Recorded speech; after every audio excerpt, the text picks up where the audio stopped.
You know, we're watching this story about the Toy Hall of Fame, which is in Rochester. And we're seeing like all the toys that are being inducted. And so everyone in the office starts talking about their favorite toys growing up, right? So some people are like, oh yeah, no, for me it was Chutes and Ladders, and for me it was the sled, and for me it was this, was that. And then the people are like, what was your favorite toy growing up? And I was like, genuinely, my favorite toy growing up was a brick, right? Which sounds crazy. But, Spinny, why do you walk away like I'm a crazy... Like you literally walk away like I'm saying the wildest thing. No, because so what happened was, we had, when we were growing up, like I'd live at my grand's house in Soweto, and then what would happen is a lot of kids didn't have toys, but it wasn't like a sad thing, like, oh, I don't have toys. It was just like we play with whatever we find. And so the most popular thing little boys would play with was bricks, and your brick was, you'd play with it like a toy car. So you'd like walk around the neighborhood searching for the best brick, right? Because the game you would play, and we didn't put wheels on anything. Like someone asked me that in the office, like, you put wheels on it? No, there's no wheels. Where are we going to find wheels? If we have wheels, we wouldn't have these problems.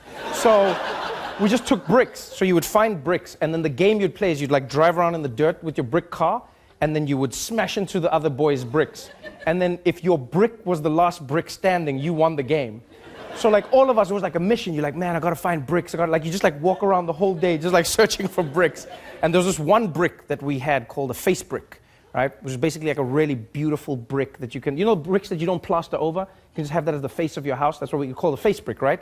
And so that was like the dream brick. It was the most expensive brick though. Like you could find everyone with like the gray bricks and like the dark black bricks and like all those, but those bricks break. You come with a face brick, someone would like, everyone would see you, like you'd pitch up, you'd be like a pimp rolling up in a Rolls Royce Phantom. Like genuinely, I remember like one day I found the face brick, and like, I got there with like, all the other kids were like, meh, mom, meh, meh, and I like got there like all swagged. And then like, oh, Trevor, are you playing? And then I was like, yeah, and I pulled my brick out from behind my back. And they're like, oh, face brick. And then it's like, yeah, Vele, face brick.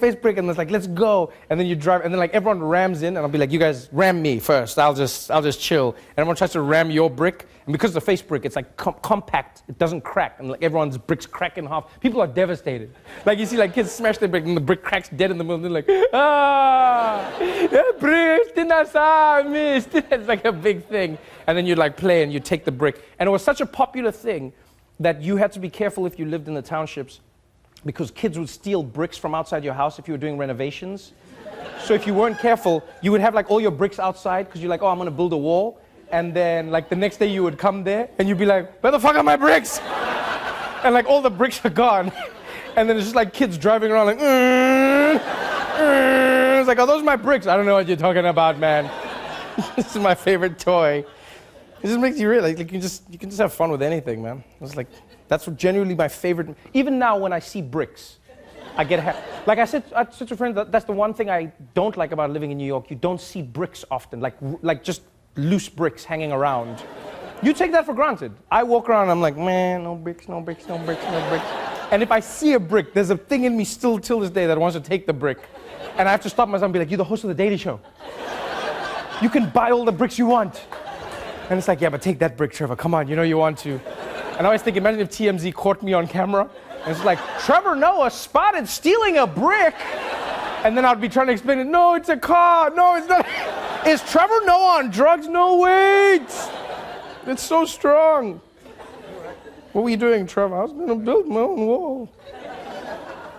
That's what you should let Donald Trump build the wall, and then just bring like all the South African kids overnight. And they'll just like take the...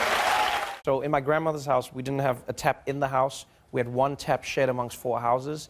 And that seemed like cool compared to my cousins, because in the villages, they had one tap, which was like a mile away. So I'd go to my cousins to visit them for the holidays. And then I would like, my cousin would wake me up at like 5 a.m. I'll be like, dude, what are you doing? He's like, we gotta go get water. And I'm like, what? And then you get the wheelbarrow, and then you go. And it's fun when you're on the way there, because you're like, this is fun. You've got your wheelbarrow, you're rolling. And then you fill them, you forget that you have to fill them up with water. It's these giant drums of water. And then you bring them back and you're like, fuck. Like the whole time you're just like, I don't need water. And like one day, because my cousin was shredded, like just because of that. Every single day was him just lifting a barrel. Which was like 400 pounds on a wheelbarrow, just pushing that every single day. And then one day I remember I was like, I can do this. And I took it, and then I was like, whoa. And then all the water gone. Just like all of it. Yeah, and then I was like, well, you shouldn't have let me take the wheelbarrow. I just pulled a Ben Carson. I was like, that was your bad. Did I know my life would turn out like this since I was a kid? Yeah. Yeah, I remember when I was like 4 years old, and then there was like this little kid who like pushed me to the ground, and then I was like, ha, one day I'm gonna be host of the Daily Show. No, I get what you're saying, and I'm joking, obviously. I'm being facetious. No, I had no clue.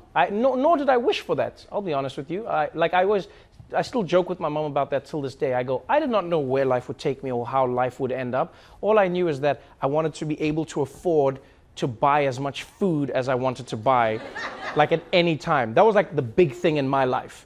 Because like when you don't have money in a family, like the food decision is the biggest decision you can make. So like, let me put it this way. We would go out for like takeout maybe once a month if we were lucky. And I remember the pressure that I was under, because you'd get the menu and then they'd be like, do you want a burger or do you want pizza or? And I was just like, oh, don't mess this up. It was such a big decision. And I remember one day I said to my mom, I was like, one day I'm gonna be rich enough to buy 2. And then my mom could have been like, shut up, kid. But she was like, yeah, you will be rich enough. Yeah. And I was like, and I'll buy dessert. She's like, you go buy all the dessert. All of the dessert. And so then now my mom was like, did you buy the dessert? Did you buy the dessert? And then she pointed at my tummy. She's like, looks like you bought the dessert. In Africa, like, so my mom, she would let me watch like a sex scene in a movie. She would be like, I don't care about that. But if kids were playing with food, she'd make me turn the movie off. So whenever there's like, I used to watch those high school movies, those American movies, and then there'd always be a food fight in the cafeteria. Then my mom would be like, turn it off. And then I'll be like, what do you mean? She's like, why are they wasting food? Then I was like, it's a movie. She's like, but it's real food. It's real food. It's real food. How can you waste food like that? And then I was like, it's like my mom was going, like parents would go, their children starving. My mom was like, we are starving in Africa. We're starving. Why are they wasting food?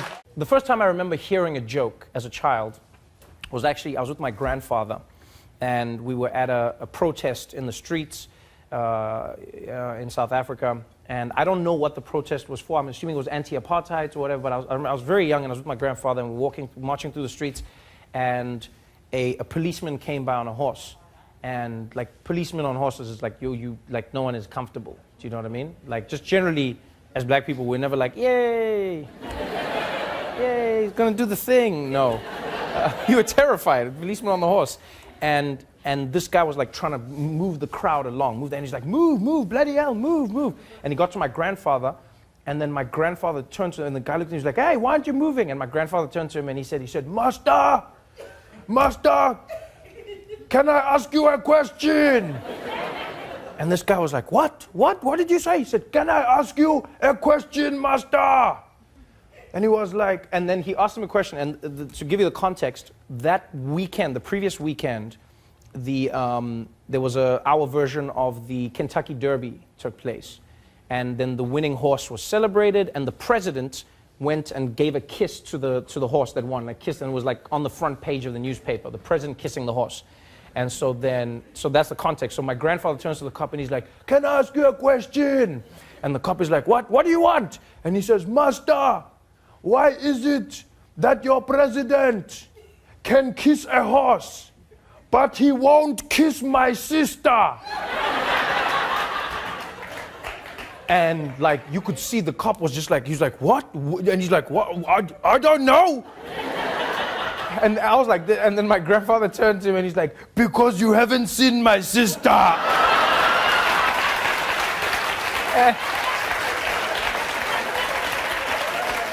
And I'll never forget the policeman's face, like he burst into tears, laughing, because he was like, what? And then he just started laughing, and my grandfather was laughing, and I'd never seen, two things, I had never seen like a policeman laughing with black people ever before. It was my first time seeing that, and it was just my first time seeing like how a joke could diffuse tension, how, you know what I mean? And then I just remember growing up, I was like, oh, I want to do that thing. I want to do that thing more. Diapers, I hate changing diapers. I don't have kids. I just hate changing diapers. I have 2 younger brothers, so I changed their diapers when I was growing up. And then at some point with my youngest brother, who's 20 years younger than me, I was just like, you're gonna keep shitting, so just don't wear pants. And I was like, it's easier to poop or scoop this person than it is. Like, so then my little brother would just come, I'd teach him. The thing was he'd just come running up to me and then he'd be like, Trevor, poo poo. And then I'd be like, all right. And then we just run outside and then I'd make him shit in the garden. Like I would like fold him. I'd hold his legs and his body and then like I'd hold him like this. And then he'd be like a little turtle in my hands. And then I would hold him, and then he would shit, and then he'd be like, doo-doos, doo-doos. And I'd be like, finished. Then he's like, doo-doos. Then I'm like, all right, cool. And I'll shake him a little bit. And then I'll take him. Yeah, and then I'll take him, and he'd stand and then I would spray him down with a hose pipe. So take him, and he loved it. He was like, this is the greatest experience ever. And then I'd be like, just don't tell mom what we're doing. And then he'd always tell mom. He'd always be like, mommy, Trevor sprayed it to me with the hose pipe. Then I'm like, Jesus, kid, you're killing me here.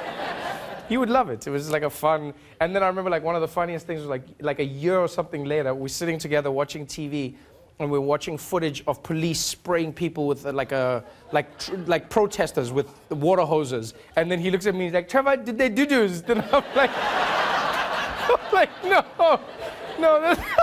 So in my family, my two younger brothers are so from my mother's second marriage, and so I'm still the only person in my family who looks like this. So my mom is African woman, black Xhosa woman. My father is Swiss from Switzerland, so he was a white man, and so I look like this. And then my mom remarried a black man, so my brothers don't look like me either, right? And I remember what was really beautiful was my brothers. We always spoke about this stuff. So my parents, they were like, yeah, different dads. We get how this works.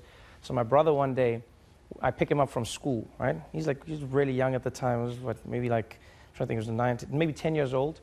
And he gets in the car and he's just deflated. He gets in the passenger seat and he fastens his seatbelt. And I'm like, what's going on, Isaac? And he's like, hey, Trevor. He's like, kids, man. I can't do this, kids. So I go, kids? Tell me more.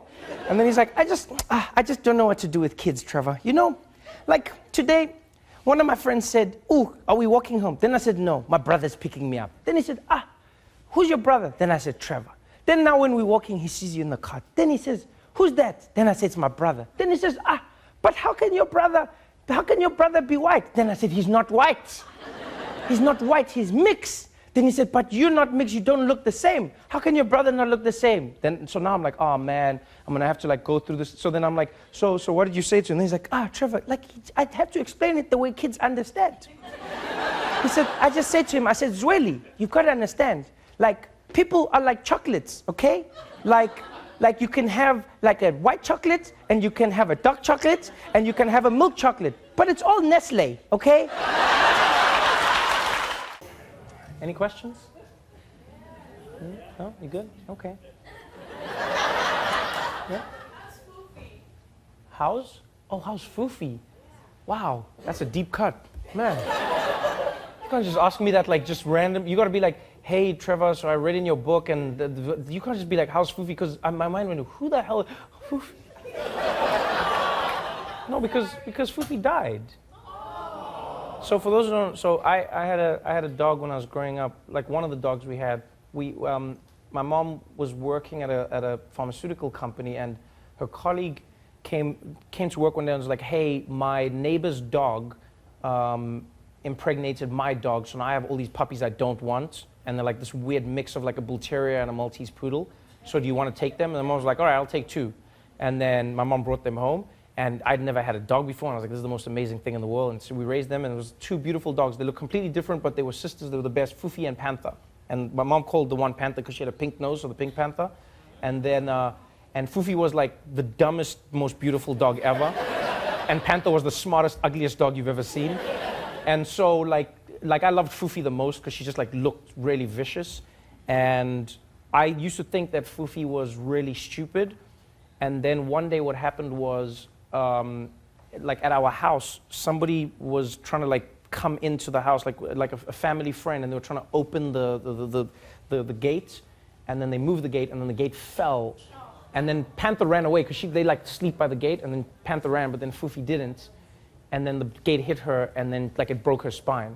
It was devastating. So then we went to the vet, and then like the vet was like, I can't help her, you know, we've got to put her down, put her out of her misery. And the vet was like, but this was amazing. How did you guys raise a deaf dog? And we were like, what?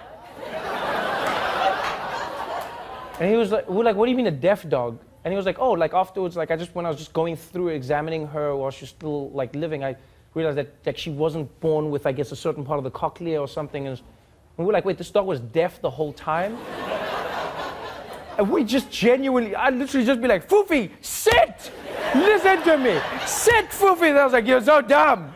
You're so dumb! And I never knew that the dog, and then we realized, what used to happen was, when we'd call the dogs, we'd be like, Foofy, Panther, and Foofy would never come. But Panther would come running sometimes, and then she'd like look at you, and then she'd run back, and then they would both come. And I always used to be like, Foofy's just dumb. And then I realized Panther was like, she didn't hear. And then she'd go back and fetch her, and then both of them would come. And then like now I went back and my was like, Foofy, Foofy, I miss you, Foofy. So that's how Foofy's doing. She's, yeah. What happened to Teddy from my book? And what's funny is randomly one day, I was driving to a car dealership. I had bought an Audi, and I went to the car dealership because I needed them to help me with something. And then they said, we'll call our top mechanic. And just to give you a bit of a backstory, Teddy was my best friend in primary school, and him and I used to go shoplifting together. And then one day, like we were like busted shoplifting, and then we ran away, and then they caught Teddy, but then they didn't catch me. And then they had security footage of what happened, and they went to all the schools in the area looking for who was shoplifting with Teddy. And then they didn't know it was me because the security camera was black and white. It was like the old school black and white cameras. And so they were like, we're looking for a white kid, because on the camera, it just in black and white, the camera chose white. So then at the school, they asked me, they were like, Trevor, come in here. They're like, you're friends with Teddy? I was like, uh-huh. And they're like, well, Teddy was caught shoplifting. I was like, uh-huh. They're like, there was someone with him. I was like, uh-huh. They're like, it was a white kid. Who was he? I was like, huh? And then they just never caught me, and then Teddy never snitched or anything. And he got expelled from the school, and I thought like he went to jail or something. So, and I never knew where he ended up in life. 10 years later, maybe even more, I had an Audi. Drove to an Audi dealership because they wanted to help me with something, and I pulled in and I said, can you help me? They said, oh, this is complicated, let's call our top technician mechanic. And then they called the guy, and they're like, Theo, come out. And then he came out, and then it was Teddy, and I was like, Teddy! Teddy! Teddy! And it was, yeah. So that's what happened to Teddy. All right, let's do this. I was and he was just like, what are you crying about? I was like, I'm so happy. It's like, dude, we're stealing chocolate bars. Why would you think I go to other? You went to jail for life. It's funny, in South Africa, we have a saying, and you must remember, because of so many of the struggle leaders in South Africa were either imprisoned or exiled, the movement in South Africa was held together in large part by women in the country. And so it's weird for me because I understand you travel the world, you understand that everywhere feminism is different and the idea of women is different. But I grew up in a world that was very matriarchal and where women were the most dangerous freedom fighters that existed. No, this is true. You read up on Winnie Mandela. Like, Nelson Mandela was an icon, but the police in the country were afraid of Winnie Mandela. You know, they were, and we had a phrase in South Africa that was, we still use it today, which was, "Watinta bafazi, watinta mbogoqo," which means you strike a woman, you strike a rock. And that's what I grew up learning. It was kudos, man. It was fire. It was fire. And a lot of the time, my mom would strike me with a rock. And